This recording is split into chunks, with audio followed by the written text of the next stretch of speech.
lunch breaks. Nice. That's a really good idea. Yeah, I think so as well too. I think kids need to be educated on finances, right? Everyone needs to be educated on finances. Yeah. They don't teach that in school, right? They don't. So yeah, it makes you wonder: is it broken or built by design? I think don't want to be. Sorry, we're live. Yeah. All right. Awesome. Live from the barbecue, guys. So before that, were you at a different brokerage or? No, Or did you just no. So I was at Right at Home. you were at Right at Home. Yeah. I was at Right at Home Realty. So when I first got into real estate, which was in 2014, I was with Right at Home Realty,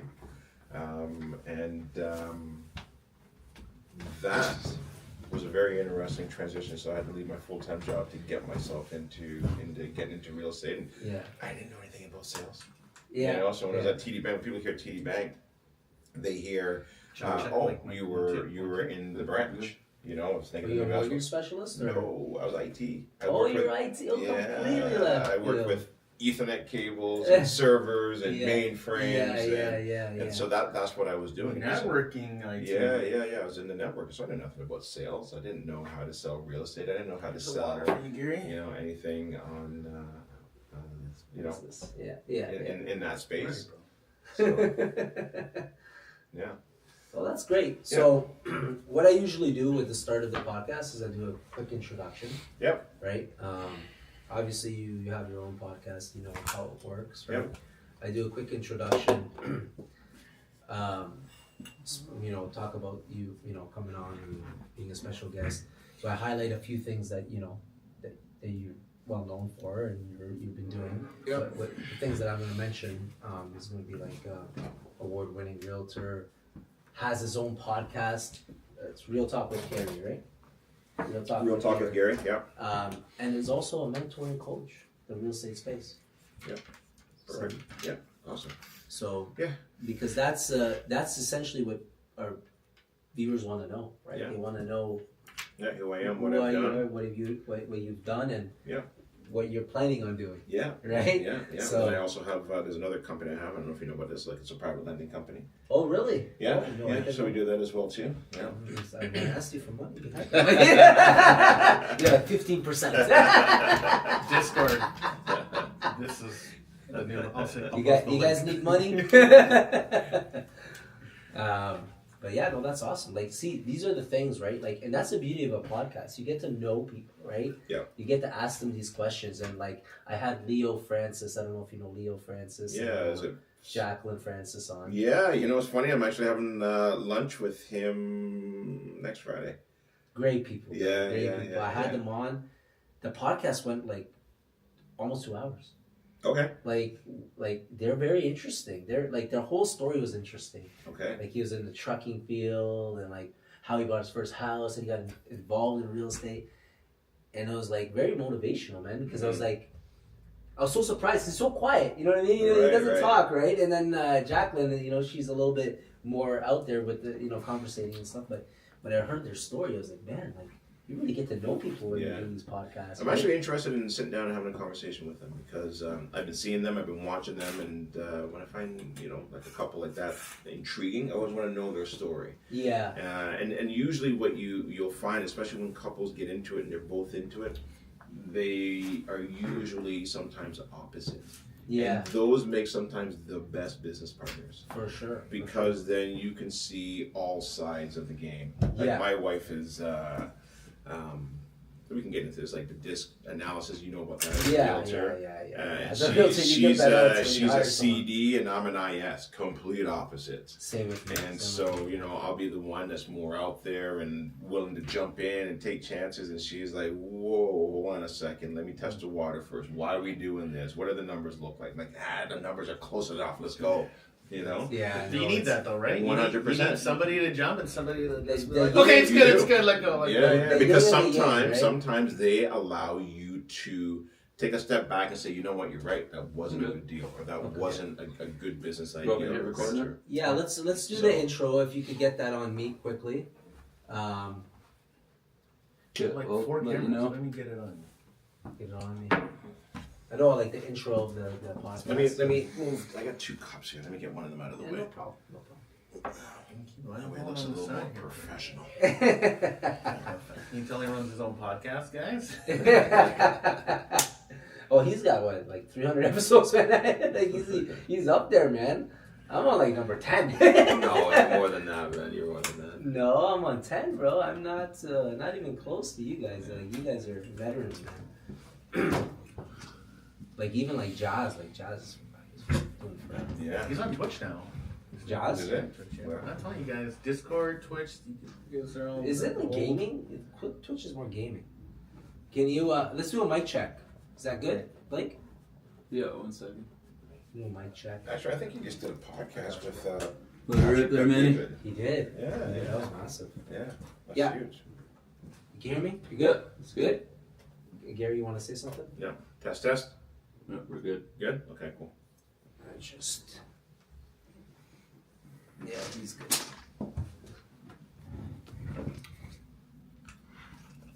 So let me know when you're ready. Yeah, we're rolling on all the cameras. Okay, you don't have Gary in the picture, right? In the frame? On this camera, it's just you. Okay. Because I want to introduce him and then. Okay, can you look into the lens for just a second? Yeah. Just get it sharp on your eye. Okay. Yeah, whenever you want to go. So guys, I'm super excited for episode 10 of The Real Side of Real Estate, where we keep it real, raw, uncut. I got a special guest. I've been trying to get this gentleman on for a while. He's an award-winning realtor. He's got his own podcast. My God, his podcast is inspirational. And he's a real estate investor and mentor, coach, Mr. Gary Hibbert. Thank you so much, sir, for coming on. Thanks for having me. Yeah. I'm excited to do this with you. Yeah, I am. yeah. We'll have some fun, unscripted, like you said, and we'll just kind of share my story and get into any questions you have. Oh, I'm man. an open book. I like to be as transparent as possible. I got a million questions. Awesome. Let's do it. I got a Let's million do it. questions. Let's do it. Mr. Taco, my co-host here. What's up, my How man? you doing, brother? Nice to meet you in person. Yes, you finally, as well man. too. I've seen you all over social media, and now I get to see, maybe even feel and touch the hat. You can take a bite later. That's what everybody wants to do when I do these things. Awesome. So thank you so much for coming, Gary. Yeah, I no really problem. appreciate it, man. I've been following your stuff for a while, man. Thanks. You're appreciate very that. inspirational. You have some really awesome guests on, man. Thank you. And when I'm watching your stuff, I'm like, man, what does a Manny got to do to get to that Gary status? What does Manny got to do? Like, how many podcasts does Manny have to do? How many events does Manny have to do? I know you've been doing it for a while, brother. Yeah. Tell me how you got started. Like, how'd you get started in this real estate business? Tell me where it all started. Yeah. Where was the idea? I don't know if it was so much of an idea. I think it really kind of moved into more of like, I felt like my back was against the wall and I didn't really have a choice. And so, like I mentioned before, I was working at TD Bank, IT department. I started back in 1997. And as we all know, what happened in 2008. And there was a day called Black Monday. And so went into work and sitting in my cubicle, minding my own business, and I saw one of my coworkers get called into the office. And he came out, and I'm like, oh shit, he just got let go. And so all day they were just calling people into the office, and you could see that they were just getting let go. And this was And I started- 2007 and 2008, right? So the U.S. market had already started crashing, Okay. and there was that anticipation that it was going to happen here. Yeah, 100%. But it didn't. But they started laying people off because they're like, okay, this is going to happen. It's going to happen. So all day long they were letting people go. I was banging my key at the keyboard, thinking, okay, if my manager Oh, sees no. me, you know, Working hard, yeah. guys. And I had just bought our, at the time, dream home. You know, I got 2 young kids. I got a wife. I'm like, I can't lose this job. I need this job. And so at the end of the day, the manager comes out and he goes, okay, whoever's still here, you're safe. We're done. And I'm like, all right, cool. So I'm driving home and I go, never again do I ever want to feel like somebody's in control of my financial freedom or future. The problem was I didn't know what to do. Like I didn't know like how do I put myself in a better position so that I don't ever feel like this again. So I started getting into the stock market. I got into currency trading, buying the yen and Aussie, and waking up at 4:00 in the morning and studying charts. And I got into commodity trading. And I got into buying wheat and oil and soya. I got into all kinds of crazy shit. And while doing that, I wasn't making any money. I was actually losing money. Okay, and so I was starting to put myself into more debt. And I said, okay, let me go to the bank because I need to consolidate all my debt and put it into my mortgage. And so when I was doing that, this was the third time now. It's the third time I'm going into the bank to take all my debt, put it into my mortgage. And my financial advisor looks at me and she goes, Gary, you do not know how to handle your credit cards or your lines of credit. I'm like, no, I don't want none of that shit. Get rid of it. From now on, I'm buying everything cash, just cash. I'm done. I'm done with this. I just want to pay off a mortgage like everybody said you're supposed to do and call it a day. She leaves to go print the paperwork for me to sign, and I look up on the wall. And this is really, I would say, the day that kind of just changed my life. And I saw the index chart. I'm not sure if you've seen what the index chart looks like. Yeah. But essentially, the index chart, it kind of shows you, it's like a 50-year timeline of what the market has done. So interest rates and the stock market and who was the prime minister and all this stuff. And all of a sudden, there was a chart in there that was inflation. And I'm like, this is interesting. I've heard of inflation. I don't really kind of know what it is, but I just know it. You know, every year it goes up. And it's affecting us this year. Yeah, well, everybody knows what inflation is now, right? But back then, I said, okay, cool. So if I average it out, some years it's 1 or 2%, some years it's 15, 16%. Right. Okay, fine, 5%. 5%, you know, if you average it out, is what inflation is. I think that year was only maybe 2%. And I did a quick math, and I'm like, hold on a second. My raise at work the previous year was $1,000. It wasn't too bad. But it worked out to like 1.4, 1.3%. And I'm like, got it. Mathematically, I cannot outpace inflation. Just that simple math alone. I'm like, oh, well, my house bailed me out 3 times. Well, what if I had one more? What if I had one more? That was it. And so then that year, what I did was I converted into a 40-year amortization. So I didn't, you know, it lowered my monthly payments. But what it did, it made me look good on paper. Now, at the time, I didn't really know what I was doing. But it made me look good on paper. And then I started telling people, like, I need to get into real estate investing. I want to get into real estate investing. I knew nothing about real estate investment clubs at the time. But I told a friend of mine, he goes, hey, you know, my dad's going through this nasty divorce. Why don't you buy his house? And I'm like, okay, cool. Let's do it. And I bought it. And that was the first one that I bought. It was $200,000. It was a 40-year, you know, AM. And where was the house? It was in Oshawa. Oshawa. Yeah. And that's how I got into real estate investing. And then bought another one, made some mistakes, and then I went and found a real estate investment club. And then I really started immersing myself, which was around 2010. When I really immersed myself into the real estate game and saying, okay, this is what I need to do. This is where I need to go. So you started with the networking clubs to learn a lot about... About 2 years after starting real estate investing, yeah. Because then I started making mistakes. What I hear about this story, and then I just want to touch on it because a lot of people, we're going to continue the story, but there's 2 really amazing things that I feel are really common with successful people. Is one, they jumped even though they didn't know what the hell they were jumping into. You just jumped. You just whatever that shining star was for you was the chart and knowing like where you were, and you jumped to figure it out. And the second thing that most people do is he just kept going. Like we're talking 97, you know, maybe early 2000s, and then we're gonna keep going in the story. But like that are 2 things. Like honestly, like people don't really realize. It's not like rocket science. It's jumping and never stop. Like keep going and continue to be better every single time, and obviously learning and researching. So sorry, I just wanted to point that out because those are 2 amazing points that are really. You ask any successful person. I know you know a lot of successful people as well as yourself, and a lot of it is they got into something that they had no idea what they were doing. And they kept refining that thing that they were doing. Until they got really good. 100%. You know, my success is because of all the failures and the trip-ups and the mistakes that I made. The more mistakes I've made over the years, I've become more successful. Yes. No, I agree. And I feel like people don't connect that. Everyone asks, Mark, how to become successful like you? Or like, Taco, you've built such an amazing reno business. What was the magic? Or what are you doing? Can you help me? And I'm like, the magic was I just kept going and kept going. Yeah, and you know what? They asked Jordan about this. They asked Michael Jordan. Oh, Michael Jordan. Most famous basketball player, you know, the greatest of all time to me. And they're like, they only talk about my mates. They don't talk about the ones I missed. Right. They don't talk about I missed that shot 3 times, 4 times before I hit it that one time. Didn't he get kicked out of his high school team? He did. At one point? He did. So it's trial and error, guys. It's like, you know, like you tried, you risked it. You know what I mean? And that's what an entrepreneur does. Yeah. They risk. I risk things.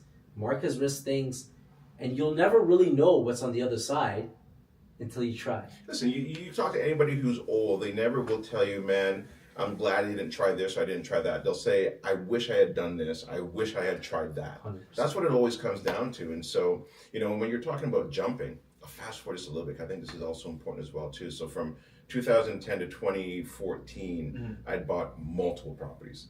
I learned the art of raising capital. And I was ready to leave TD Bank now because there's a great quote that Jim Rohn says is, you know, don't leave your full-time job until your part-time job becomes your full-time job. Yeah. And so I was getting to that point now where I'm like, okay, it's starting to get busy. I don't have enough money coming in, but I can feel it. I can feel it's going there. And I remember asking a lot of people, like, how do I know when it's the right time? And, you know, it's a gut. And it's like packing your parachute before you jump.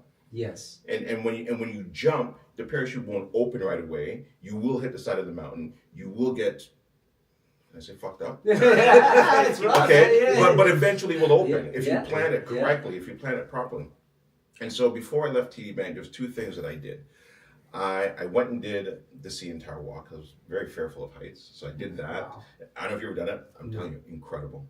And I mean, Yeah. it'll really test you because, I mean, you got to put complete faith into that cord, that you're leaning back, you're leaning forward. And then I did a boys trip and I went down to Cuba. And I remember looking up at the sky and I'm like, hey, what the hell is that? And we continued walking along the beach and looked back up again.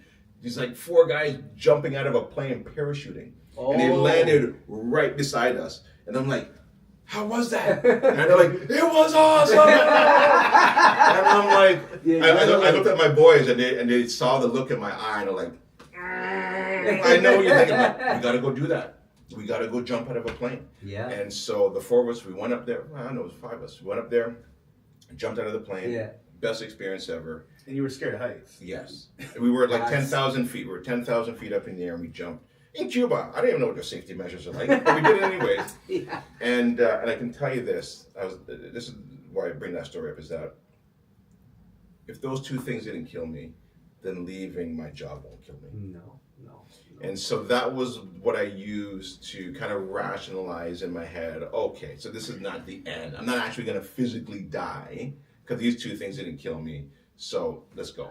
I think it's because we're programmed that way, Gary. Yeah. We're programmed as young kids. Go to school, get an education, get a career, work your way up that corporate ladder, right? Everybody is taught the same thing, Right. but they don't really tell you, hey, go to school, learn everything you can learn.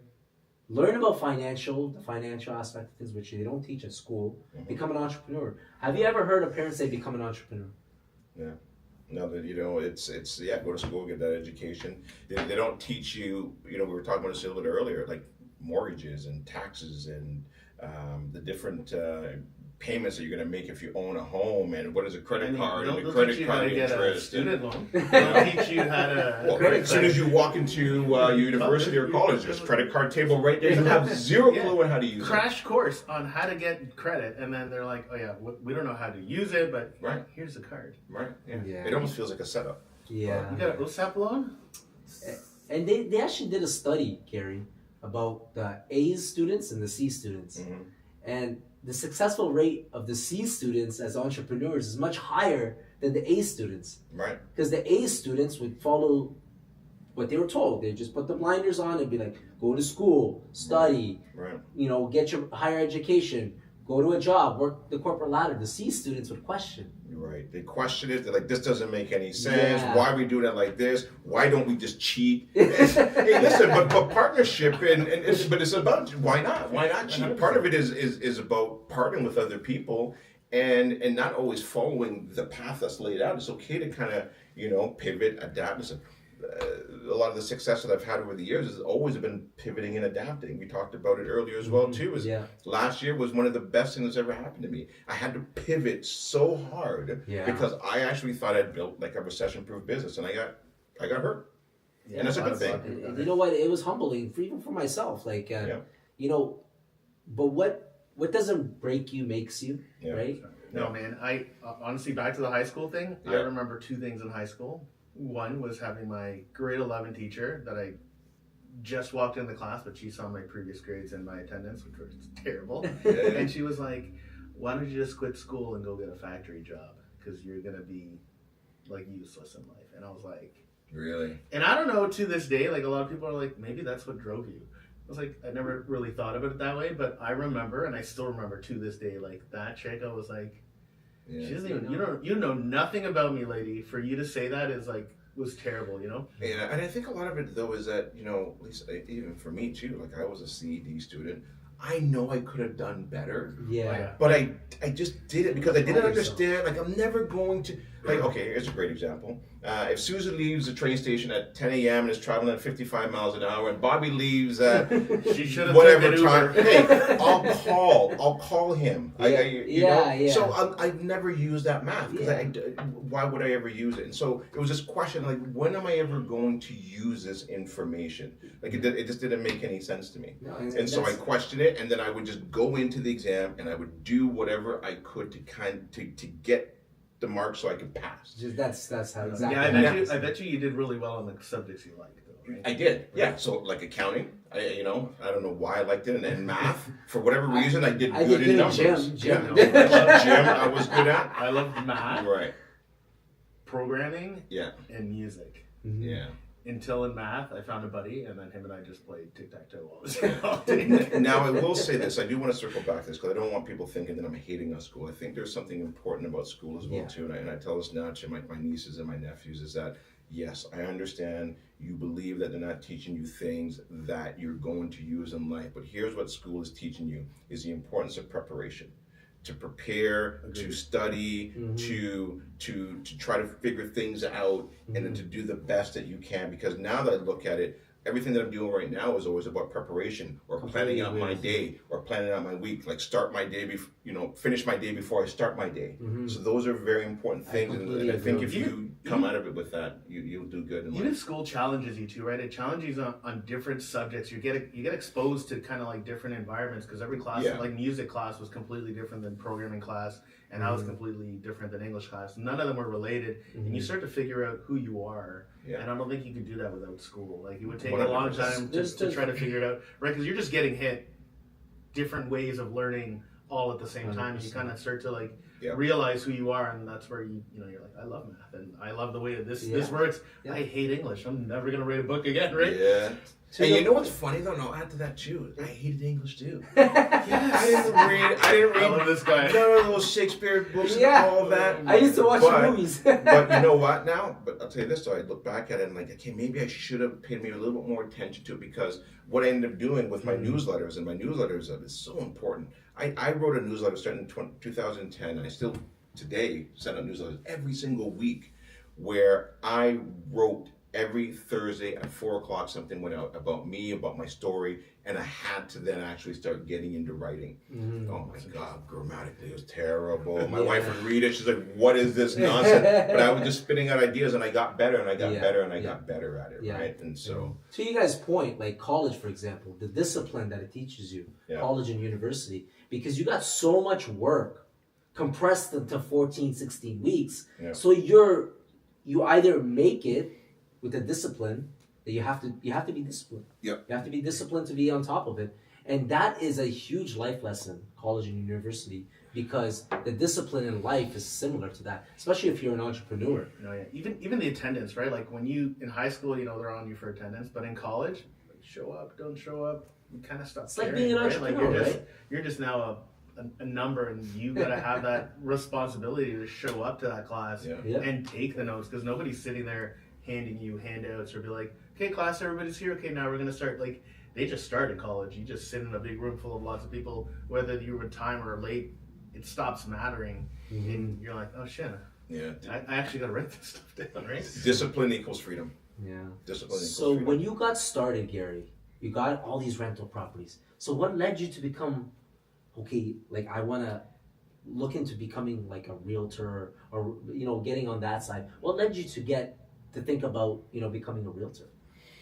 So when we started Smart Home Choice, I had another partner who was a realtor. He's no longer part of it. He's moved on. And we were doing these events. We're doing all of these different events because one of the things I realized and learned was that I didn't like forcing things on people. And so I'm like, okay, if I bring people to me, then that's more of a warmer lead. And so when we were doing these events and the fast start classes and everything to educate people, the transactions that were taking place with my partner, I'm like, holy, this is crazy. Yeah. He's making good money, and he was starting to get so busy that he couldn't keep up with it. Wow. And so it was like, okay, I should get my real estate license as well to help him out in the business. So your partner was a realtor. He was, right? Exactly. Okay, so when we first started, it was him, myself, and my wife. And then my wife eventually then got her mortgage license as well too. And so in 2013, my wife left her full-time job. She used to work at Bank of Montreal. And then in 2014, I made the jump. And we had enough, this is the interesting part, we had enough cash flow coming in from the properties to cover our mortgage payments.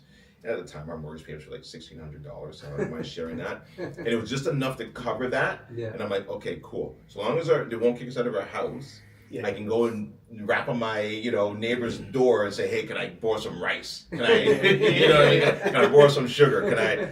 And that was it. It was like, again, it was like a leap of faith. Yeah, it must have been scary. 100%. You must have had nights and days that you were skeptical. 100%. Will this work? Will this not work? Am I built for this? Am I not built for this? All entrepreneurs think the same. 100%. And when those days came about, how did you handle that? How did you, what made you keep going? I think there was a vision. We, earlier on, one of the things that I did was I listened to Jim Rohn. So Jim Rohn really helped shape my mindset.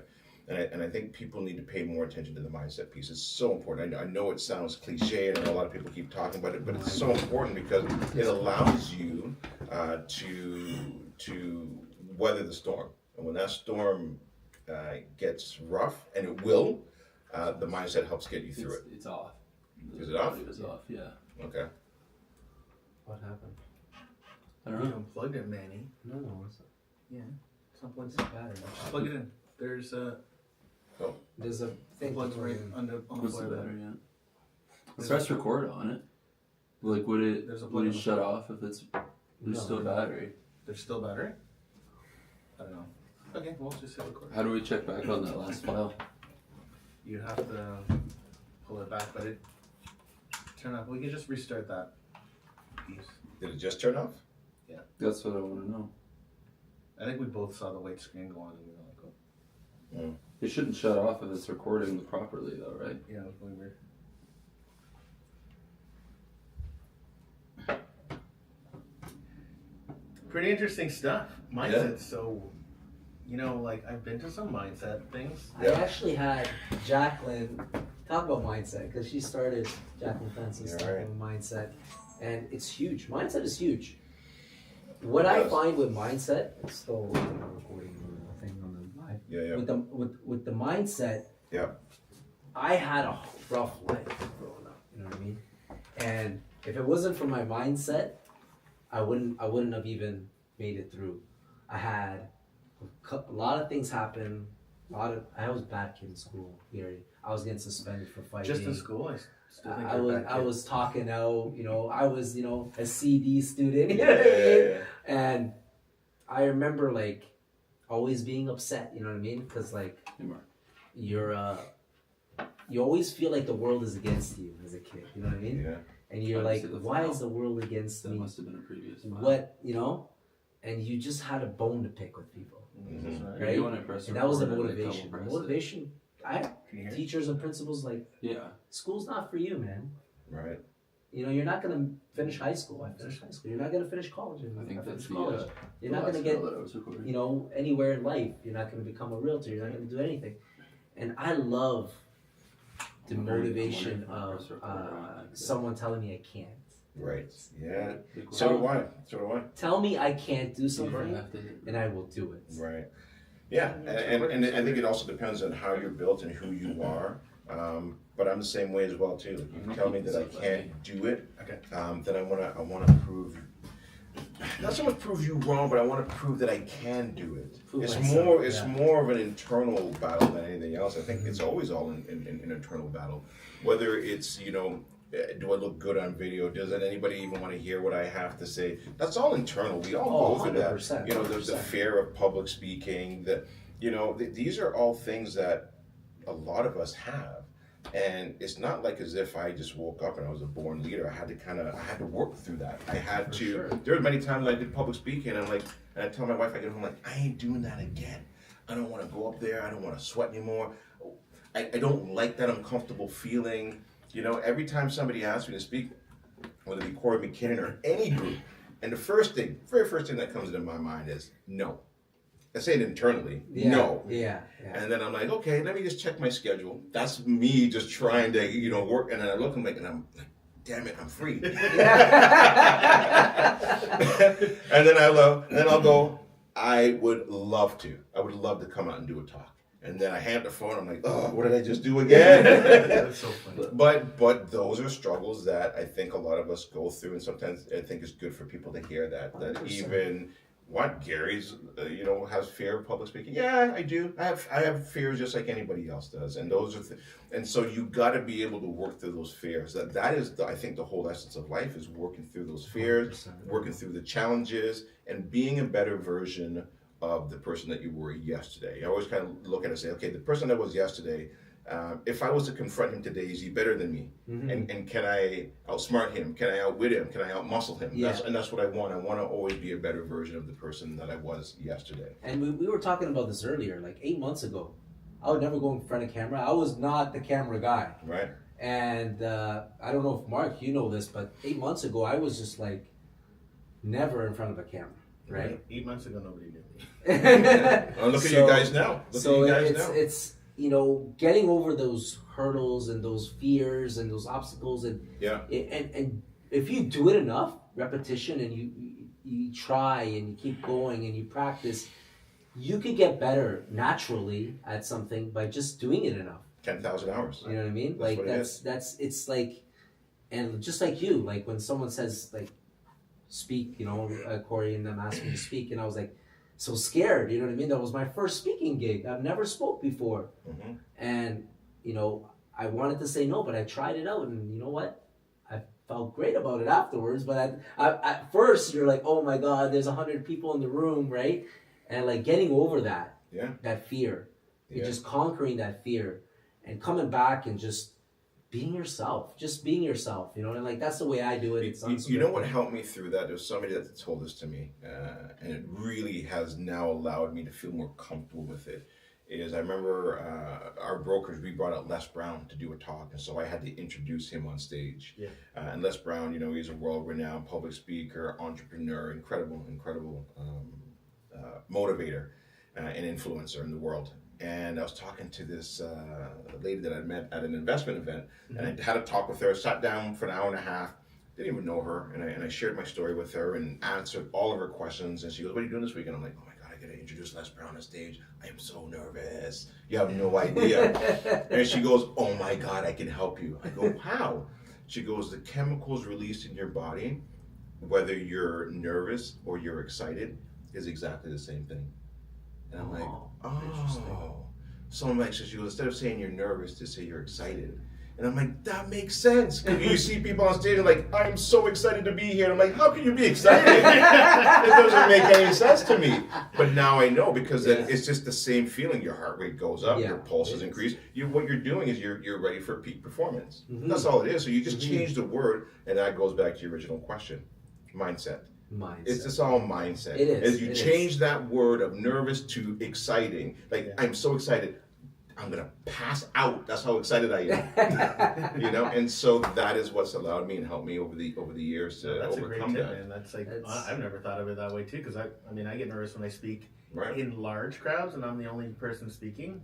That's like for me, that's like, oh my God, I'm excited. Yeah, but anytime like casually like this, I can be me and talk for days and not be worried about wearing a taco hat. Jerry Seinfeld said it. He goes, like that's one of people's biggest fears. And he goes, so the person doing your eulogy would rather be in the coffin. Yeah, I think it's a fear. Right? It's a number one fear. It's a huge fear, and getting in front of a camera, you guys know it's not easy.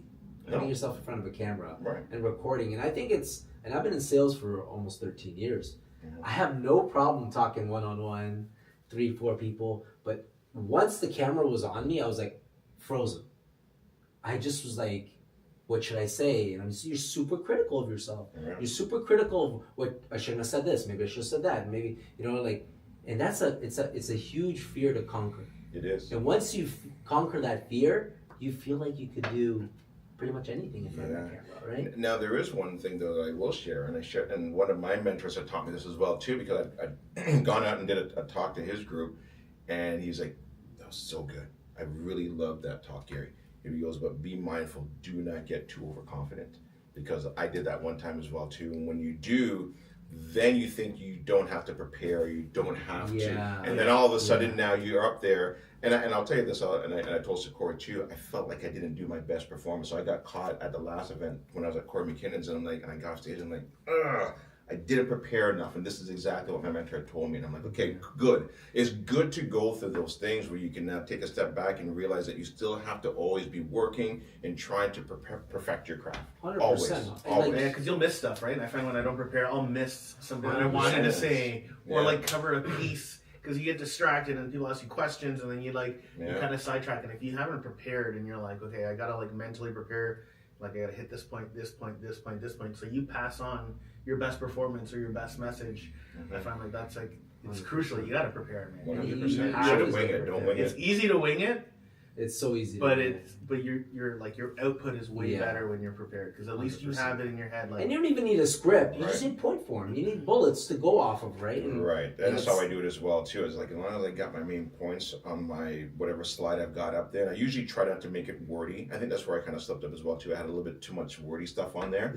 I am more of like that storyteller, that vision. Beautiful. I got 6 points in my head that I want to talk about right now, and I got it. And I can add a couple more because there's nothing for me to really memorize except the stories in my head. Yeah, and that's the best way of putting it. Even the professionals, like Kobe Bryant, he'd wake up at 4 a.m. and shoot hoops, guys. He was the best player of his time in his era, and he would call his teammates at 4 a.m. and say, "Guys, what are you doing? Let's go to the gym, start training." It's 4 a.m., right? So, to your point, you could always learn, and you could always work on yourself, and you could always prepare better, and you could always be better. There's always someone better than you. There's always someone stronger than you. There's always someone smarter, you know what I mean, faster. So just be the best version of yourself, like you mentioned before, right? And that's all you could do. You're only competing with yourself. 100%. Yeah, that's the key thing. You know what I mean? Right? You're only competing with yourself. And when you look at yourself in the mirror every day, you're like, damn, I'm a sexy motherfucker. But I gotta be the best at what I do. Right? But no, like I said, people get so lost on competing yourself to other people or comparing yourself to other people. But you just gotta be better than, like you said, can I beat this guy up? Can I outsmart him? Can I outwit him? Can I outperform him? Yeah. And that's, if people did that, it's incredible the lengths and the heights you can reach, man. 100%, because social media can really tear you down. And I get caught in it as well too, because all of a sudden you start scrolling, and all of a sudden now you're just doing this weird thing with your finger. like, what am I doing? And then you're like, this person said this video better than I was going to say. That was my video. He took it for... And so you just got to be careful not to get so caught up in that, and just kind of just plan it out. I realize that now. I've been going through that now a little bit, and I realize hey, that was something I was talking about a little bit, you know what I mean? But you got to just take everything as a compliment, right? Like if somebody's doing similar to what you're doing, that's a compliment. 100%. That's a 100% compliment. Like when I see people doing it and I'm like, wow, like I'd love to do it like that. That's a compliment to them, right? 100%. Yeah. So like, and you learn all these things while you're going through these motions, right? So what I wanted to touch on with Gary right now, what are you doing right now? What's going on? What's on the pipeline right now? With your brokerage, with your team, because I know you guys opened up another office, right? Yeah, we did. Yeah, we opened up another office last year in Toronto. So what have I got going on? Too many things. There's a few different things going on. This is where you really got to prioritize and realize what do I want to take on, and how many different places can I be pulled, and do I have the right team in place to kind of help me through that vision. Yeah. So we obviously still have Smart Home Choice, which is a real estate education company, where we help and mentor and educate real estate investors, specifically that in Durham region and also out in Peterborough. I love that stuff you guys do, man. Thank you. I gotta tell you, like, when I see the events you're doing, and we just did one property tour, and I see the power of it. Yeah. I see the power of helping. Yeah. You know, it's so rewarding, Mark. That was such a rewarding day for me. It is. Because it's like all of these questions that people have, they don't really know who to ask. Yeah, and they get to see, feel, touch, go out there, look at these properties, and more importantly, looking at properties that our clients are actually in the middle of converting or flipping or whatever it may be. So that's the Smart Home Choice piece of it. Then I've also got a real estate team, which is Smart Home Choice Realty Group, which is that's tied into Smart Home Choice, and that is now my team of realtors that can help real estate investors. But I added another layer and another element to it where we're also helping first-time home buyers get into the market, which I think is an important piece. And so we started a new class called the Affordability Workshop, and we're teaching. The first thing I say is, here's a home, $700,000, mortgage payment maybe around $5,000. What if I can teach you by the end of this class how to cut your mortgage payment in half? Wow. No, there's no way. And then you show them how to do it, and they're like, this is incredible. Wow. And so we've added that element to it because, as we know, realtors last year, it was a tough year. It was a tough year for a lot of people. And so we've added that element to it, and that's just part of my pivoting and adapting. That's awesome. Take notes, Mark. Take notes. Then I've also got the brokerage as well too, our neighborhood realty. So we've got about 170 agents there right now. So we got an office in Cobourg, Cobourg, Oshawa, and Toronto. So excited about that. Thank you, man. I appreciate that. And so my goal this year is to continue to grow it, but also now start to attract higher profile real estate agents into the brokerage, and we're like, well, how do we do this? And I think we've got to be more focused on the right events that we can teach them. I'm going to do more teaching there as well too, and our owners, and bring some external experts to come in and have it focus on here's how we can help you. So I'm really seeing if I can step away from selling real estate this year, and really have my team and mentor them and coach them to kind of help run that side of the business. Then we've also got a private lending company. Well, you're a busy man. He's a busy man. Yeah, so we've got that as well too. And again, it comes down to having the right team and the right partnership in each of those businesses, right? That you're also motivating them to make them feel like they have leadership roles in your companies, in your organization. Because if you empower them, then and they can see your vision of where you're going, then they're going to want to be a part of what you're building. Yeah, no, it's good. You gotta have a strong team, right? Like a lot of people are like, oh, Taco, and I'm like, I don't do much anymore, right? It's my team. It's them, believing in the vision that you're building out, and that allows you to be bigger and successful because you got trust behind you, right? Yeah. Especially when you can get them on board with your vision, like you're saying, then it's so much easier. Because that guy, like people pushing all in the same direction, you're so much more powerful. Yeah, absolutely. And then real estate investing, I took a step back in 2019 when I joined forces with my partners with the brokerage, and now I'm actually getting back into it for the first time because I actually see some great opportunities. And so one of the things that I've done over the years is I've always looked at where can I find something that's going to cash flow. And so when we first started, we were out in Durham region, then we moved a little bit further out east, then we went into Peterborough, and now we're looking at going across the border into the U.S. and there's some great opportunities. And these guys over there saying hello to our fellow Americans. Yeah, so we've done some boots on the ground down there in Cleveland, Ohio. We're actually doing a webinar later on this evening to talk about that. And I've partnered now with three amazing entrepreneurs, people who have the same vision that I have, and I'm excited about it. Definitely excited about it. So we've got Thomas Lorraine, we've got Nate Atkins, and we've got and Neil D'Souza. So the four of us have now kind of come together. Yeah, thank you. I appreciate that. And so we found a new space to invest. And again, it's not about speculating. It's just about cash flow. Do the numbers make sense? And I think that's always important. I think the last couple of years has shown people that real estate investing is not an easy game. and you got to know what you're doing. You got to do it with the right people, and you want to not speculate and find something that makes sense, and the numbers going to cash flow. Definitely. It's a long-term strategy. And I think you got something in the Caribbean that you're doing. I see you in the Caribbean. Yeah. I spy with my little eye. Something in the Caribbean. Yeah. So we picked up a property down in Mexico, Playa del Carmen. Oh, so we actually do property tours down there as well too. Mark, Mark,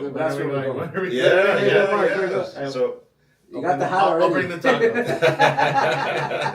Cervezas. Yeah, cervezas, tacos, it's all down there. But yeah, so we picked that up a couple of years ago, and this is when we were looking to diversify our portfolio, and we're looking at a couple different areas, different regions, and to us, Mexico made the most sense. Tulum is popping right now. Tulum is, it is Tulum as well is too. like, there's an airport going there or something? Yeah, they got an airport going there. They've got a transit system now that's just recently opened up from Cancun down into Playa del Carmen. Oh, wow. So lots of great infrastructure changes that are happening there. We've got a great real estate team, property management, the whole works down there, right? And so I'm really big on, again, is partnering with the right people. Yeah, that's massive. Yeah. That's Yeah, massive. no, for sure. Mexico's on fire. I love everything. I got married in Mexico. Manufacturing's moving to Mexico. There's a lot of So good much stuff. things Yeah. that I would definitely look Well, into if Mexico. I know a Spanish guy that wears a taco hat. I could go to Mexico with like cervezas and tacos.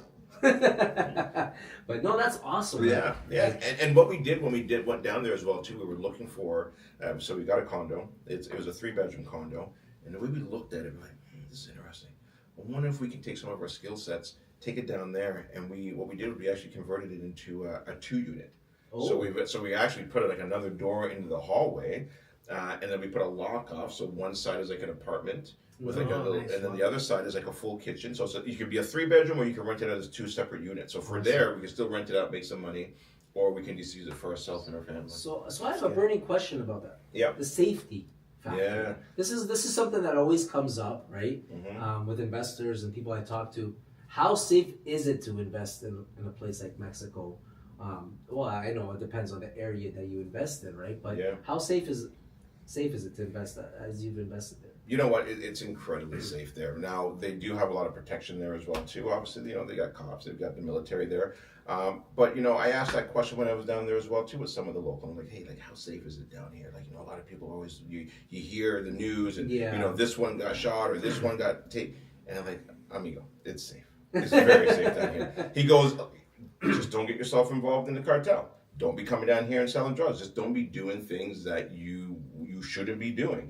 Mm-hmm. They're not looking for Manny, right? They're not looking for any of us. They're doing their thing. And the other thing as well too, when I was talking to them, they're like, a lot of Americans ask us the same thing too, and they're like, we're scared to go to the U.S. because we don't shoot kids in malls. We don't shoot kids up in schools. That doesn't happen down here. They're scared to go to the U.S. Yeah. And so it's this reverse of, the news says one thing, but when you get down, it's completely different. So I like Playa del Carmen. They got Fifth Avenue down there. I've always felt safe being I think down I drove out to there, Playa del Carmen. Yeah. That's right close to Cancun. There's safe and unsafe everywhere in the world. Exactly. It doesn't matter.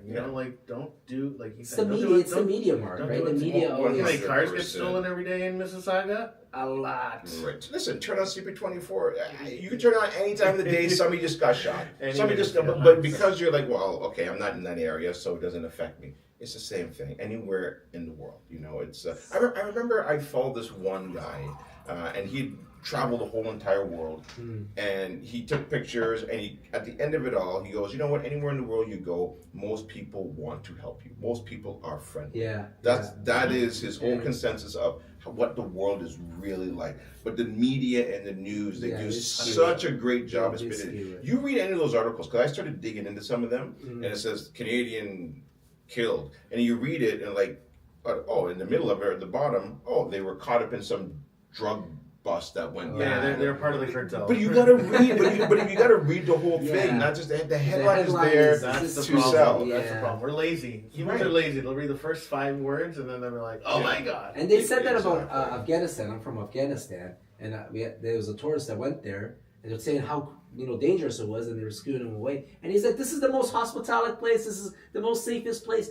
But the media has a lot to do with that, right? And skewing someone's mind. So next question for you, Gary. When are we going out there, man? Yeah, when are you ready, man? You let me know. I love tacos, man. Tulum. And you know the greatest thing about that as well too is just being able to go down there, enjoy it, and then saying, hey, because I want to build another community down there. I would love to have you guys come down there and buy a property down there and know that you guys are there, whether it be us, or my investors, our clients, to say, Gary, when are you going back down next? And why not build another community? Because I think if you step back and say, why am I doing real estate? Why am I doing it?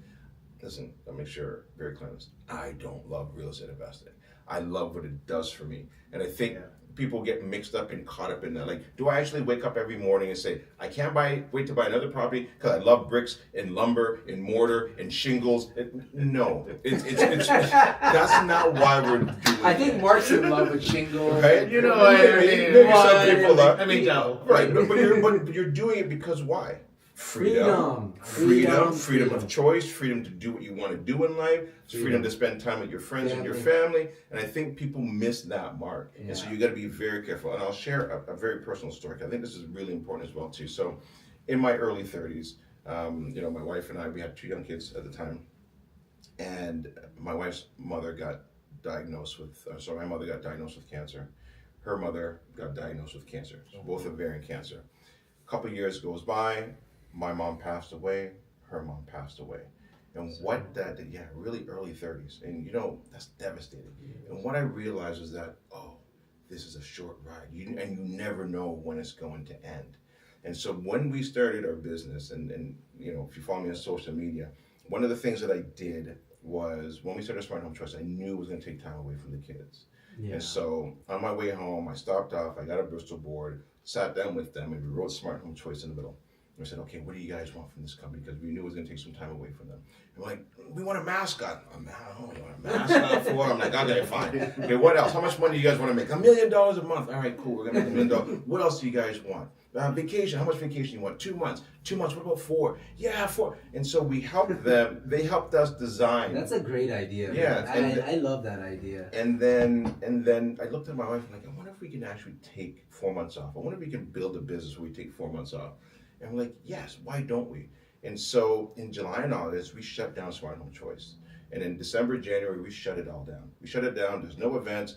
My admin team, they go home, we give them a little bonus, and then we fire back up again. And so we just created mini retirements. So we're like, why wait until I'm 65 to retire? Why not retire every single year? Why not be able to do the things that I enjoy doing while I still am young enough and fit enough and to see doing and to vacation? And that's what we did. And we built a whole mini retirement business around that. And we announced it to all of our investors. Bye. Adios. See you later. So to say, you can do this too. Yeah. If I'm this busy and I can take time off, you can do it too. Yeah. No, that's amazing. And it's important too, because I feel people always feel like they are going to live forever. Yeah. And I'm a big preacher of that. Like, do what you can today, because tomorrow, you're not guaranteed tomorrow, right? Like, I can drive home today and get hit by a bus or whatever, and that's it. Right. Talk about investing, done. Right. But what did I leave behind, right? And what moments did you spend with your family, and like what sort of things? So it's important to know. And that's what I'm going through right now. I have a 6-month-old. I have a 4-year-old. Right. And they grow up quick, man. I have a small team that I'm working on right now. I have a few agents, and I want to delegate more and spend more time with family and friends. And as I'm trying to do that, I'm taking on more. Yeah. It's like, where do you juggle this? Like, you're supposed, I'm telling my wife, I'm supposed to be delegating more, but yet I'm doing more events and I'm doing more. It's like, it's a constant struggle. Yeah, I think if I was to take a step back and look at what I've done throughout my life, and one of the best things was working at TD Bank. And the reason why is you get to see a company at a large scale do things that, okay, well, why are you doing it like this? Oh, okay, meetings. And so, okay, here's a process. So I'll give you an example. I used to be an IT manager, and then I became a shift manager. And in the shift manager role, one of the things that I learned was they have this process called incident management, problem management, change management. So everything starts with a change. So I'm changing this. I'm making a change. Then that change can sometimes create an incident. and then you got an incident. So, okay, how do we put this fire out? And then that incident now is resolved, which is now a problem. And then how do we make sure that this incident never happens again? And so by looking at that and seeing it at a large scale, we then put that into all of our businesses and our companies, saying we need to kind of follow this model. And then, we're doing all these meetings. Why am I doing all these meetings? But the meetings are important because the meetings now, we have our admin meeting, we have our team meeting, and so you're doing all these meetings, but it's just to make sure you're putting all your checks and balances and what are you doing, and then you're making notes, and then everybody has things that they've got to do, and you come back to the meeting, and then you're like, did you get this done, this done, this done, this done? So then there's accountability as well too. Yeah, that's amazing. I know another guy like that, the gentleman over here, Mark, with his team meetings and his checklists and everything and processes. And I'm trying to get like that. I'm trying to learn these processes. I had a similar experience to Gary here. I worked at RBC. And they were so operationally. I gotta go work at a bank, guys. Seriously, honestly, it's so much easier understanding what it's like to be really, really, really big, and then going back and then starting small. Because now you have vision, right? You know, kind of like you start to put as you build out the business and you start growing it, you understand why those processes are in place in order for you to continue to scale. Right. And I do stuff. Sometimes the guys will call me and they'll be like, "Hey, we have this problem." And I could give them the answer, but I'm like, okay, well, what did you guys come up with? What solution did we have? And then we're like, okay, they resolve it. And I'm like, okay, so how do we not make this happen again? Because I don't ever want to pick up the phone, and you shouldn't have to pick up the phone. Like, let's go back and figure out where it went wrong, and like, let's add it to the project manager checklist. Right. Did we check this, right? So that it doesn't happen again, so that the next guy who steps in can scale. And it's an incredible piece. There's a book I read, it's called How to Scale. I'll send it to you, and it has a lot of that kind of like learning and like really training important. Of like why you need these things. And it helps you. And especially when you're seeing it at that size as well too, in that level. I mean, you've seen probably big issues at RBC. And so now you're seeing some of these and like, this is nothing, guys. This is a smaller issue. It's important obviously to the client, but you've seen larger scale issues. Like I was dealing with it like at a right across Canada, where I'm seeing like, servers and all the point of sale devices down in Walmart. That's a major incident. I'm dealing with a client who's trying to get that mortgage. It's a big incident to them, but I've seen large issues at a larger scale that I can help to kind of calm down, resolve the issue, figure out, hey, okay, this didn't work, let's try this. This didn't work, let's try this. And so there's never a dead end. I'm always looking for a solution because I've seen it at a high level. And that's awesome, like these processes. I'm trying to learn these processes as I'm building through a team. And I'm learning, and Gary, with realtors, it's never easy, guys. And it's amazing. You have 170 realtors in your brokerage. That's an amazing feat. Yeah, thank you. I've had turnover, my brother, like crazy in the last year. Yeah. And it's, when the market's bad, they're always everybody's blaming something, right? Usually the realtor gets the brunt of the blame for everything. Yeah. The market's bad. You told me to buy this house. With other realtors, if the market's bad, they think that they're not getting the support, or they're not, you're not doing something for them. Right. You're not giving them a bone. You're not there for them. So these are things that I'm learning, and that's what's the great part of having people like yourself on, learning from you, learning from your processes, learning from your mistakes and your failures, so I can learn to do it better. Like, try not to go through that. And I've learned through people's mistakes, and I've learned through my own mistakes. I'd rather learn through people that have gone through it. And it's really good hearing stories, right? Like, if they didn't know your story and they didn't know where you come from, and like, they're like, he's all, every time I've seen him on that social media, he was already doing all of this craziness, right? But like, you had that moment. You were corporate, living paycheck to paycheck, and then, you almost got caught. Yeah, right. And then, legit paycheck to paycheck. Right? Legit waiting for a GST check to come in the mail. Like legit, I need that $79.29 check because my son is in his last diaper. I ain't got no food in the fridge. I've been there. I know what it's like. When we bought that condo, when we first moved out, I'm like, this is tight. This is tight. And it was tight when we bought that condo for like $120K. It was tight. It's always been tight. There's always a level of tightness. So listen, even when you build a business as well too. So even at the small scale and even at the large scale, there's still budgeting that's taking place. 100%. You know what I mean? Machinery, stuff that you gotta count. Exactly. Yes. Okay. Maybe I've got some buffer here and there, but we still have to work within a framework. You can't just, But one thing I learned before I got into it too. I remember Oprah Winfrey saying this: keep strict accounts, because if you don't, all of a sudden, boom, you can go bankrupt just like that. When you're scaling, you've got employees, you've got advertising, you've got budgets here, you're hiring this, that. There's a lot of moving pieces when you scale. So you do have to be aware. You got to keep strict account, and it's got to start when you're at the small scale. Yeah, and that's amazing. So, Gary, my question: how can I have a 4-month vacation? I've been trying to vacation for 2 years, Mark. Yeah. I can't even get a week, and I'm like, is it me that I take on too much? Is it that I'm taking on too much, thinking that I can do it all myself? Like, it's a constant struggle, right? It's a constant struggle. You're like, I can do that, I can do that, I can do that. Before you know, you're signed up for 3 months. You don't have that 1 week of vacation time or that, I've been trying to vacation for 2 years. My wife's like, what's going on with you? What? It's tough being especially like a smaller entrepreneur and stuff like that. It's so easy to get caught in the chasing every sale or every deal. Like it's you're like, man, but if I do it, I could just make that much money or that. But like you gotta plan and you gotta step back, man. It's tough. Yeah, that's the most important part of what you said there. It's just you got to plan it. One of the things that my wife and I do, and I learned this from Jim Rohn, is at the beginning of every single year we write down exactly what we want for that year. So we have our personal goals and we also have our business goals, and then we have the month when we want to complete it by. Here's the whole reason why Smart Home Choice is called Smart Home Choice. When you listen to it, it's like, well, it's not really real estate investing.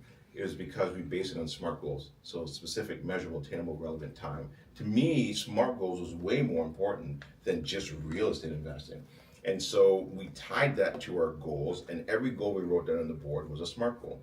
And so then now we had our vision. It's in my office. Up until today, I still have a whiteboard. And then every 6 months we take a look at it and we check off what we've completed. And then we do a mid-course correction and take some stuff off and add some new stuff on. But now we always know. We fight at the beginning of the year of what we're putting on.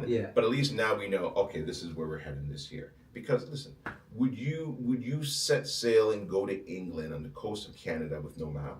Of course you wouldn't. No. And that's life. That's you got to map it out. You got to know exactly where you're going. Because if you map it out, guess what? You jump in a car and you can drive at nighttime and get to your destination because you know where you're going. With just a headlights, only seeing 100 feet ahead of you. Yeah.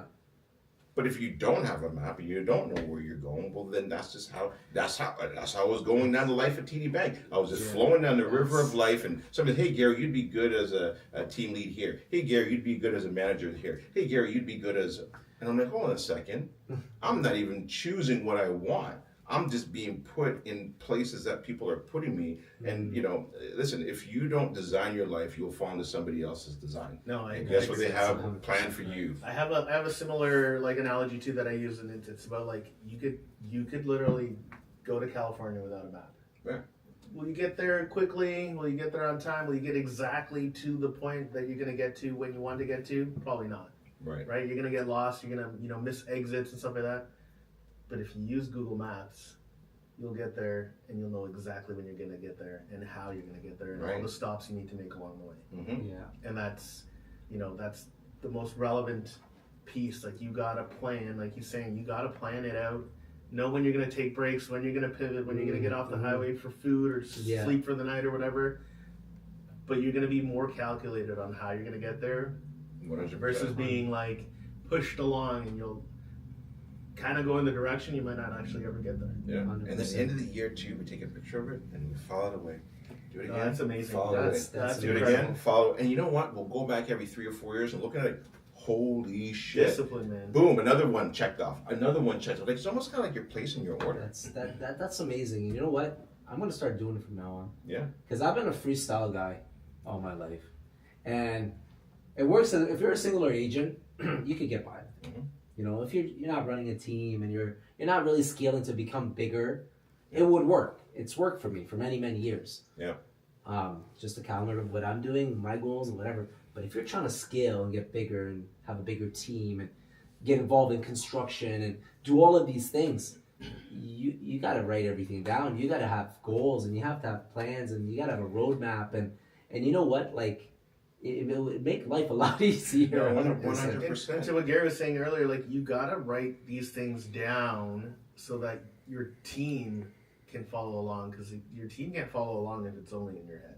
Yeah. Right? And they can't see your vision. And if they can't see your vision, how do they help your vision, right? Like, you know, they all want to go right. Meanwhile, you're like, well, no, we're going to go left, and this is why. And then you're like, oh, shit, we should go left, right? Like, you got to all push together. So having, like, meetings, so I do a top level meeting, so, like, all the department managers, and then I'll have, like, an everybody meeting. We do that every week. Tuesday, Thursdays, those are our two main meetings that we have. Yeah.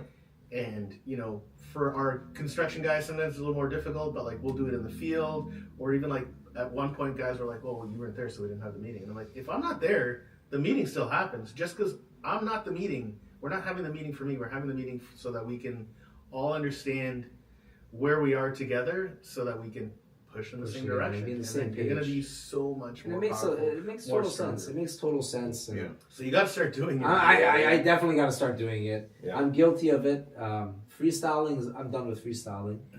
Yeah. You're burning the candle on both And you sides. can even write down. I write down the income I want to make that year. I put like a little sticker note so people come to my house, they don't see it. But I write down exactly what I want to make, how many homes I want to sell. I remember we had written down the second year, we wanted 4 investment properties. And what I realized at the end of the year is when we got to 4 investment properties, and I was like, oh, the how is none of my business. It's what do I want? The how will come later on. And I think people don't truly see and understand. So you're manifesting it. Yeah, I'm just placing it, I'm putting it out there, placing my order, and then because I'm thinking about it all the time, it's on my mind, and those are the things that. It's easy to get when you know what you want. Yeah. And you know what? And I seen something the other day. It says it's not faking it till you make it.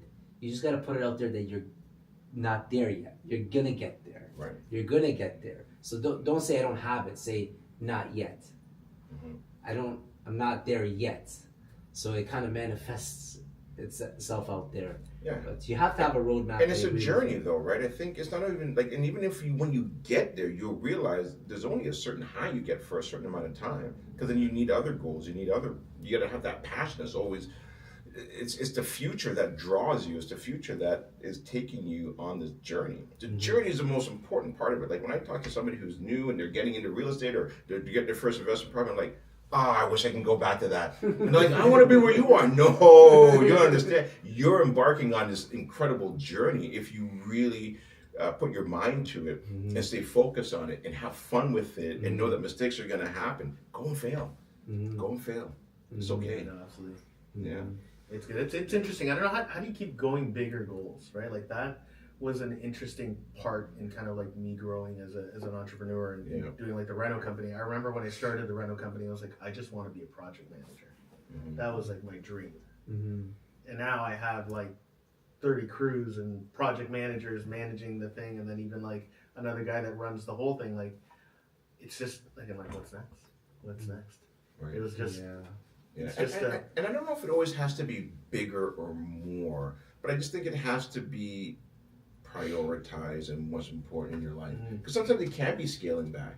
Sometimes, I think, my wife is kind of getting to that point, which is like, okay, we've done a lot. I just want to scale some stuff back and where do we put certain things in place. And so I think it's just so important to sit down and figure out what it is that you want. I don't think bigger is always better. I think it's making sure that you know what you want. Yeah. I think that's really the important piece of it, right? It's also very important to sometimes just put it all aside and spend time with family. Oh, so it's because like that's why we're doing everything that we do, right? It's just like when my son, I'm leaving the house, he's like, okay, bye, Dad. Yeah. He used to run to the door, Daddy. Now he's like, okay, see you later. You know what I mean? It's, at the end of the day, I'm like, man, I'm doing all this for him, and he doesn't even know. Right. He doesn't even know. He's too young to know. Yeah. But all he wants is time. So why am I actually, Yeah. I should be doing a better balancing act and spending more time and doing more. But you know what? Just talking about it is important. at least you know that's half the battle. Like, okay, yeah, I know I need to do more of this, and this is why these podcasts are so good, because you can have these open conversations, these open dialogue. When I first started the podcast, I was like, okay, I think I know enough now to teach people. Nah, it's been the other way around. I've learned so much more from doing the podcast. I'm like, it's actually been self-healing at times. I'm like, that's a good point. I don't want to make, because I always ask that question, what mistakes did you make? And then I get to hear them and like, damn, that's a good point. And especially with people who are older than me, they've done things, better than I have. And they're in a place where I'm thinking that I want to go, where I've seen people completely scale back. And they're like, because I thought this was important and I had to go back this way. And I'm like, man, thank you for sharing that story and being open and honest. Yeah, no, this environment, like the casual talking and like you said, man, it's so unique and interesting when you like collaborate. You're kind of like, we're kind of collaborating right now. We're just talking on your ideas and kind of going back and forth on your ideas, but like, or what you've experienced. And it's so, you can't fast track that, right? Like you gotta just meet somebody and like really pick their brain. And like at events I've seen you, or people will see you, but it's hard to get this moment. Right. Yeah. At a, like, events are busy. People are like, oh man, I really want to talk to you, and you're always surrounded by people, and it's busy. There's like everybody's asking questions, the hustle and bustle, but like this is like, you set this block off, and we can talk about anything and kind of go in whatever direction and learn from each other and help each other. Yeah, and it's great that you brought up your your podcast, the Real Talk with Gary. Yeah. And you've been doing it for a while. Yeah. So I went in 2017. So what's that?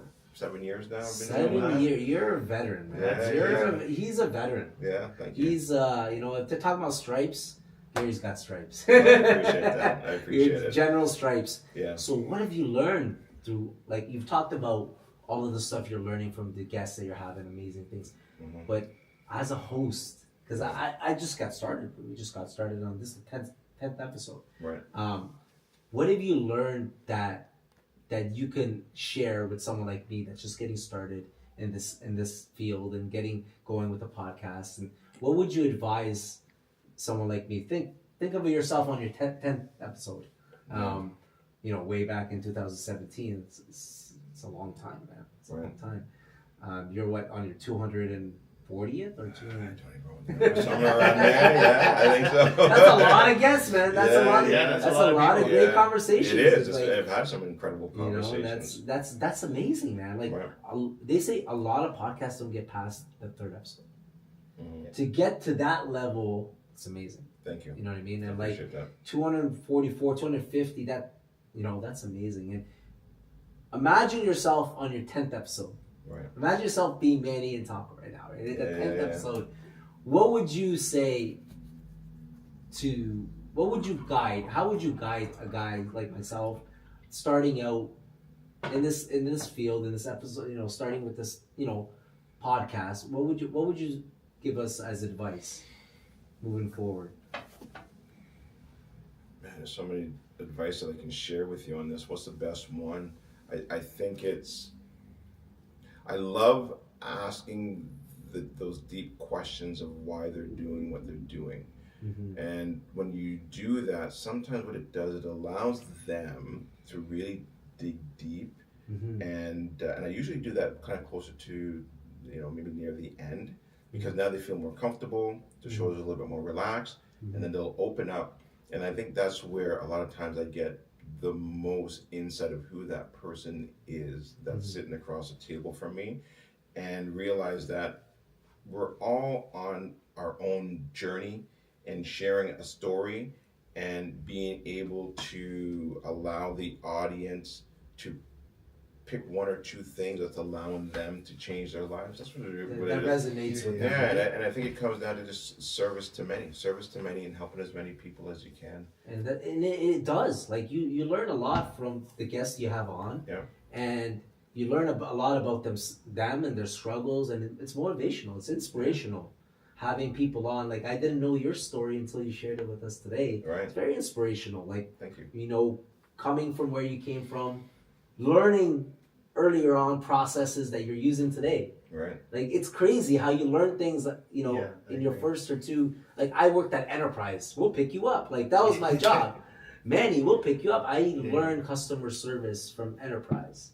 Yeah. You know, with these bigger companies and stuff like that. And all of the stuff that you learn growing up and all the stuff, your first job, your second job, you use it every day. You know, you use all these things that you learn. And it's amazing to have a guest like you on to share these things, right? Because you're inspirational to a lot of people. People are watching your podcast. They're learning from you. I know I watch your podcast. I learn from you. I know that Gary Hibbert is big in the event space. I never met Gary Hibbert. Yeah. But I knew he was big in the event space. Thank you. So you're doing something right. Because if people know and are, you know, watching and they're like, okay, this gentleman's doing the events. How has the events changed things for you? That's another question that I wanted to ask you, because these are things that I'm embarking on now, right? Yeah. And then me and Mark are embarking on these things now. How's that any different than the podcast? Like, I know the podcast, you have people on, you ask them questions, you know, you learn a lot from them. But the events, how much have you learned through the events? And what would you suggest for someone that's starting out with events, right? Like, what would you suggest would be a good way to go, a good route to go, based on your experience and your expertise on it? Obviously, you've done it since 2014, right? You've done events longer than the podcast. You know what I've liked about the events? Well, one, you get to bump elbows with people in the room. Number two, what I've learned, I think, over the years, what people like in some of those events is I've had events where I have you're sitting here, I'm sitting here, I have a guest speaker, and we have a conversation. People actually really enjoy that because it's almost like a live podcast. So people do like that the presentations are great because sometimes, you know, you have maybe like a designer there and you got to go through certain slides, or you have like a market update. I get it, you got to go through certain slides. But people like this. One-on-one. Where it's just like, it feels like it's a conversation. And then, okay, you guys have any questions for our guests, or do you have any questions for me? So that's really cool. I find that's great. And panels are always fun as well too. Yeah, panels. But I think that one seems to do quite well. People do enjoy that, and so I'll probably be bringing some more of that back. You get a lot of feedback from the events you do. You probably ask people, what did you guys like? What was your take on certain things that we did, right? And I find that even we just did one, and a lot of people like the interaction, the one-on-one that you were mentioning, and having the opportunity to ask questions. Yeah, the opportunity to ask questions, to network, to exchange business cards, and to learn from people that are embarking on a journey or have had an incredible journey so far. So I think not only just experts, but I think also it's good to have people up there who are new in the journey as well, because then it doesn't seem so far away. Yeah. You know, like I get some of the best feedback from people who just bought one property or just bought two properties, because they're like, okay, because now it's closer to somebody who has no properties. Yeah. And they're like, okay, I can relate. Okay, so let me hear your story a little bit more, and they like that as well too. So you got to do both. Yeah, no, I relate that to in Brazilian Jiu-Jitsu, right? I do Brazilian Jiu-Jitsu. I'm a brown belt. We'll get my black belt at some point. But when you go and you learn from a black belt, he is teaching you stuff that when you're like a white belt, it's just like it's too far out of reach. Now that I'm a brown belt and I'm experienced, now these little teeny tiny details that I never picked on when I was a white belt, I'm really like learning like these little things that are gonna make me so much better. But it's good to like hear a black belt, you know, do a move, but when you're working with your partner at the same level and you both have those same hurdles, like somebody close, it really helps sharpen your blade skills, right? It really helps sharpen your skills, because the problems you had when you were buying your first property, maybe they're similar, but they're so long ago. You don't remember those little details anymore, or to the same level as a person that just finished their first one. Right. So it's important to learn, because those raw emotions are there, and the mistakes 100%. That they made are just is fresh. Yeah, it's different. It's different. So I love, like, you know, even sometimes we'll have like, they'll bring a guest world black belt champion that, like, you know, will beat me up like a child, but I can also beat up thousands of people like child. Like I've been training for 15 years, and to have like he's just on a way further level. Like I'm not gonna gain as much value from him on like the really important things that are going to get me to that like next step forward and having closer together. But put yourself back when you didn't even know what a VTB was or a promissory note. There was a time when we didn't know none of that shit. You know what I mean? Like I'm sitting in a room and like, what are all these goddamn acronyms? Oh, that's the worst. We're the worst for that. Like the real estate community. They're acronyms for days. Exactly. Yeah. And so sometimes you got to break it down when you're doing, and that's another good tip as well too. Is breaking down, saying, "Hey, listen, for our listeners, what is that? What is a V? Even if you know the answer, break it down. Yeah. Because then you'll bring in those new followers and as being well. Being interactive, I like that point. Being interactive with instead of just present. Mm-hmm. Everybody be quiet, listen to me. Ask questions. Be interactive. You know what I mean? Like, do you guys know what a VTB is? You know what I mean? Like, that's a great point. Like, and that's the reason that I love, like you say, training with a black belt. Yeah. To me, this is training with 100%. A black belt. Yeah. My brother is a black belt. I'm probably brown belt too, baby. And I'm learning from a black belt that has experience, has done it more, and has done it longer than I have with the event space and the podcast and stuff like that. I could pick up tips here that we could possibly use in our future events and our future podcasts. And I appreciate you sharing all of these tips and advice with us, because you know what? The only way you're going to learn is if you ask questions and you take notes, mental notes, and you know, and that's the only way. And so what's next for Gary? This is the next thing that I always want to ask somebody. We know what you've gone through, the struggle, the hustle. We know what you're in. You have a lot on your plate right now. Right. Are you thinking of delegating a lot? Are you? What is? Yeah, I mean, look, I've delegated a lot as it stands right now, which has been good, and I want to continue to, I think, focus on the businesses that I have right now. I think I've got enough now that's keeping me busy, from the podcast to private lending company to Smart Home Choice to the brokerage to investing in the U.S. Your kids are older. yeah, they are older. They are older. Yeah. And so I'm enjoying that aspect of it, but then also really enjoying, like, for me, family time is important. Yeah. Every Sunday is dinner, right? So my son recently moved out, but prior to him moving out, we had dinner every single night. That was super important. Awesome. Yeah, 6 o'clock or 6:30, whatever it was, we always had dinner. Even if somebody was upset, and my daughter like, I'm going to sit back down here. I'm fine, and shovel that food in her mouth. But you know what it did, though? It allowed us to debate. It allowed us to have conversations. It allowed us to work through bad things and good things and just have a conversation. That's amazing. So to me, I definitely want to do more family time stuff. I love that. But I also enjoy working hard. Like it's a balance of working hard and playing hard, and working hard and playing hard. And so I really want to me now, moving more in that mentorship space, because I feel like I've got the teams where I need them to be now. Yeah. Where, like I talked about earlier, is stepping back, not doing real estate transactions, and really focusing on how do I bring more value to my realtors at the brokerage.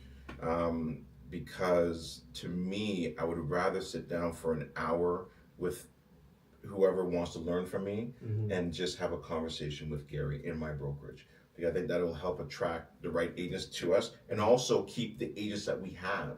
I think that's important as well too. Retention is very different. 100%. Like I just had, like, one of our agents left, and I called them up. I'm like, what happened? Why did you leave? And I got some great intel from that. Thank you so much. Went back to my partners, sat down. This is what we need to do. This is really important. Yeah. And then I had a conversation with her today on the way here, and I'm like, listen, thank you so much. These are the things I brought up in our leadership meeting. Those things you told me are incredibly important. And I'm like, do your thing in that brokerage. Follow up with me in like 6 months. Let me know if you're still happy there. If not, you're always welcome to come back. And I hope that I've implemented, and you can ask me, and I'll tell you what we've implemented and what we haven't been able to. That's awesome. Retention is so important. Yeah. It's expensive to retrain a person. Yeah. It is so expensive to retrain, especially in the trades. Trades is even like the trades guys. Like a lot of the trade guys are used to doing homeowner stuff.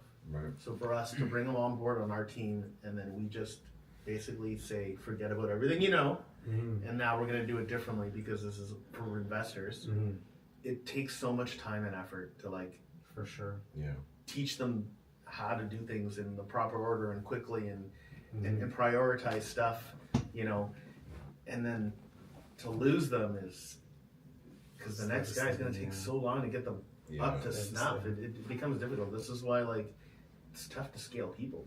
Yeah, so that's important to me. And then the other thing that I'm working on, which I'm actually you always gotta find something new that's passionate to you, is the affordability workshop. No, that's cool. Man, that's I'm really, so really cool excited about that awesome. because when I sat down in a room, and I haven't taught classes in a while, because I've actually had my team do a lot of the fast start training. I actually did that one with one of my team members. I forgot how much I loved actually teaching. Yeah. And when you see a room full of people where they're just like, oh my God, thank you. I now have a way of actually getting into home ownership.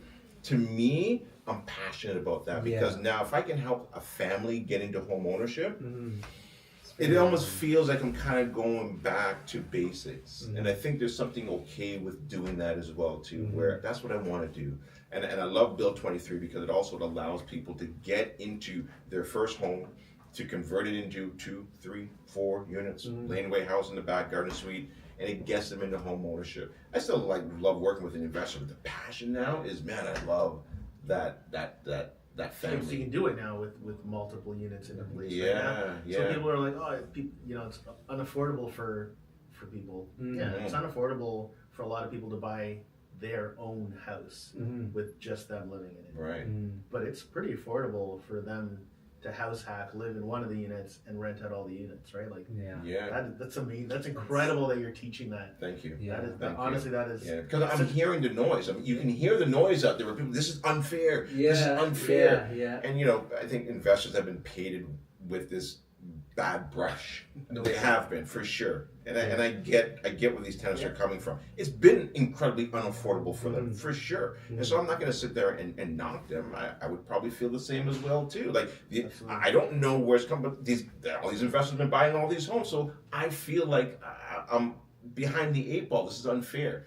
But it's not the investors, it's the government. I don't want to get too political here. But the key is fine. The problem is the problem. Let's help you. Let's help you get through it. Let's find a solution. 100%. Well, brother, thank you so much for coming on. It was a pleasure. Thank you. And Thanks you know what? We've learned a Thanks lot, for and you know what? We're gonna be in contact. We gotta do some stuff. We're gonna do some work. We're going to Mexico. Yeah. That's all I got from this. Yeah. No, man, incredible value. Thank you. Really cool what you're doing. Yeah. And appreciate it. It's going to be awesome. I'm going to continue following along on your social media. Thank you, man. I appreciate that. I'll leave one last little quote that I think that's really changed my life that I heard from Jim Rohn early on. I'm a big Jim Rohn fanatic. He said, make the goal to become a millionaire.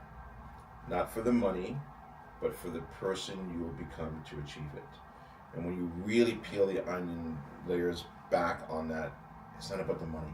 It's the person you will become. So when you become that millionaire, it's not the money that's important. No. That's just a byproduct. It's who you became to actually get there. That is way more important. Way more important. Yeah, 100%. Thank you so much. Yeah. Thank you so much, Gary. You're welcome. All right, Thank you. brother. Thank you.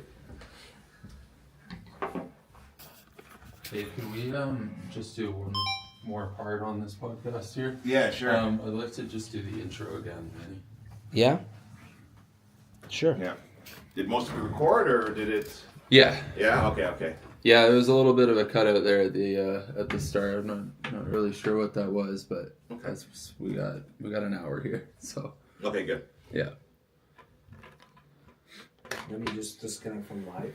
Oh, here, I can just turn it off on my computer. Okay, you could turn it off, yeah. Great stuff, man. Great stuff. Yeah, great questions. It was a good conversation. It was, Yeah, I hope that's what you guys were looking for. oh man. Wait till I'm done with it. I'm gonna mix and match. You're gonna have fire content, brother. Awesome. Looking forward to it. I'm gonna give you a package for yourself. Just share it as you. I will.